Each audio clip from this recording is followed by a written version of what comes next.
Welcome back to Activity Quest, the podcast that's packed with stuff to do.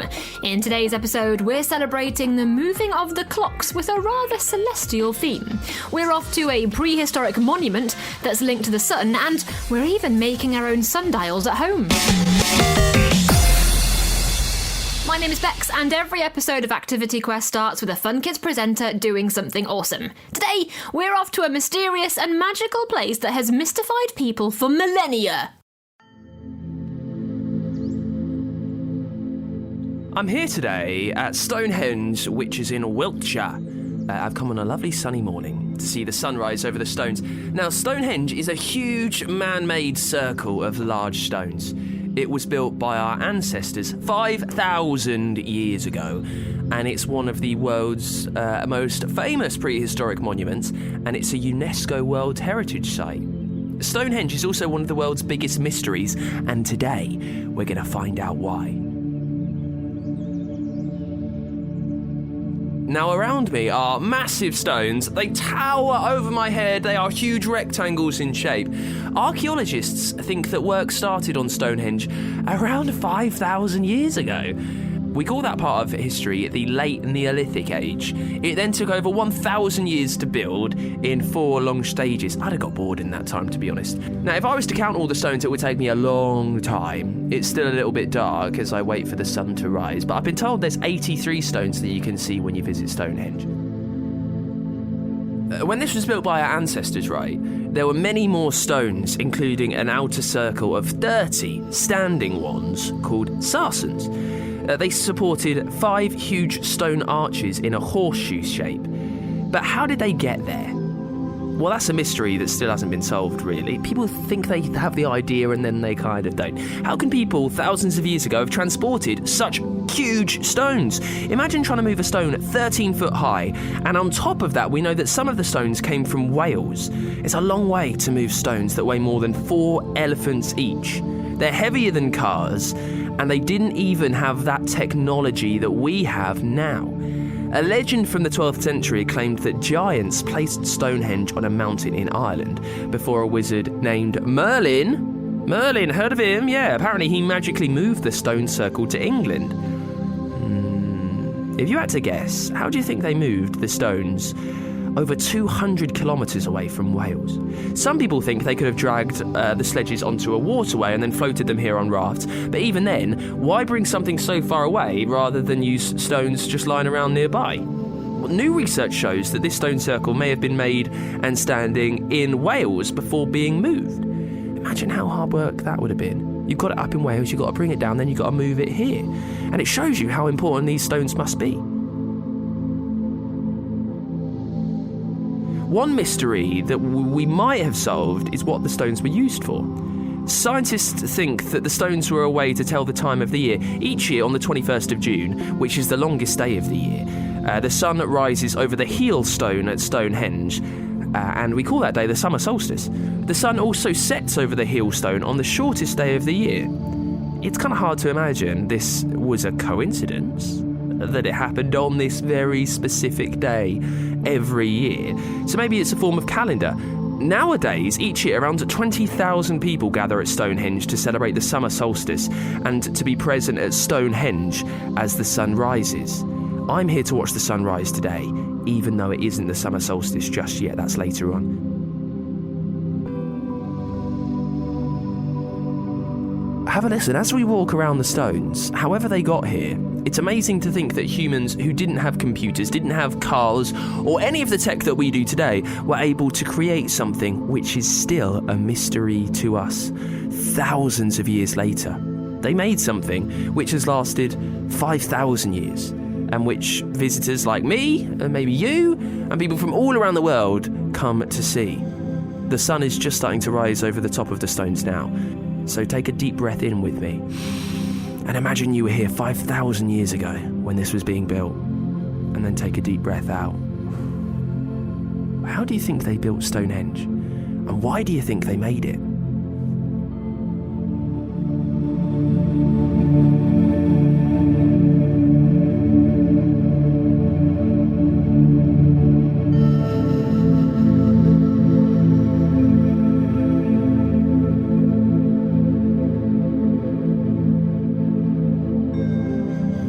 Wow, that's great. Thank you so much. We're going to find out what's happening across the UK right now, and then we'll chat even more about Stonehenge.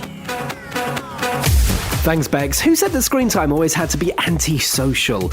Experience immersive gaming with your mates at Electric Gamebox in Southbank. You can embark on a sci-fi quest as you are graded by aliens, or be a hero and rescue the Queen's corgis from the clutches of doom.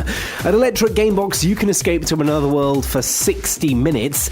Each gameplay has projection mapping, touch screens, motion tracking, and surround sound, and they all combine together to craft a truly immersive experience. ElectricGamebox.com is the place to find out more. Head off to Silverstone Interactive Museum, where you'll be fully immersed in the history and future of British motor racing. Explore over 60 hands-on exhibits and experience loads of fantastic activities, including operating a wind tunnel, testing your skills, and taking part in a pit stop. You can even climb into a replica Grand Prix car and see what it feels like to sit behind the wheel. Not only can you see some of the most iconic cars and bikes around, but you can even get up close to Lewis Hamilton's racewear. Head outside to the outdoor play area, where you can even walk about on the historic circuit too. Just search Silverstone Interactive Museum.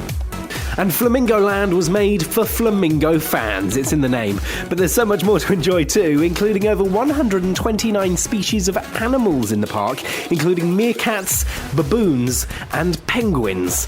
You can learn loads about flamingo conservation, particularly in an area where these long-legged lovelies are under threat. Then there's roller coasters. Feel like you're flying on Hero, or test your prehistoric limits on Pterodactyl.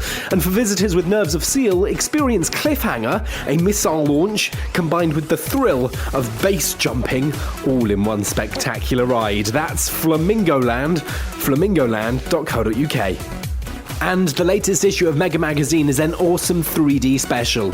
It comes with Wicked Slime, a wrist shooter set, and 3D glasses to make reading Mega Magazine even more epic. Take on a Spider-Man quiz, complete some awesome Roblox challenges, plus 5 lucky winners will win tickets to the amazing Brick Festival and win 3 epic Lego sets. That's all in Mega Magazine, available now.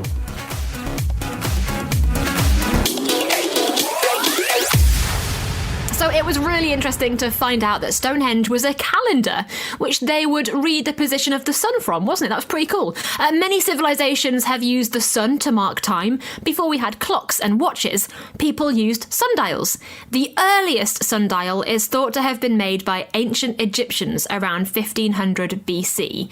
And many ancient cultures, including the Egyptians, the Greeks and the Romans, used sundials to tell the time. Today, Meg's showing us how we can make our very own sundials at home. Thanks, Bex. Before I start, let me explain how a sundial works. A sundial measures the time of day just like a normal clock would. However, rather than ticking along powered by a battery, a sundial judges the time using the position of the sun. We know that the sun moves along as the day. You can see that it'll be higher in the sky at midday and then lower in the sky as the sun sets. So we can use the sun to start to think about what time of day it is. Now, as the sun moves across the sky, it creates a shadow on the sundial, which looks like the hour hand of a clock. So in a way, a sundial looks very much like a clock, but instead of having an hour hand, it has a shadow. To create this shadow, sundials have a stick at the centre, which casts a shadow over a marking showing what time it is. On a real sundial, the central stick part is called a gnomon, and it usually sticks up at an angle from the dial plate, which is the base of the sundial. The shadow of the gnomon moves as the sun in the sky moves, and it lets us know the time. We're going to make our own sundial today.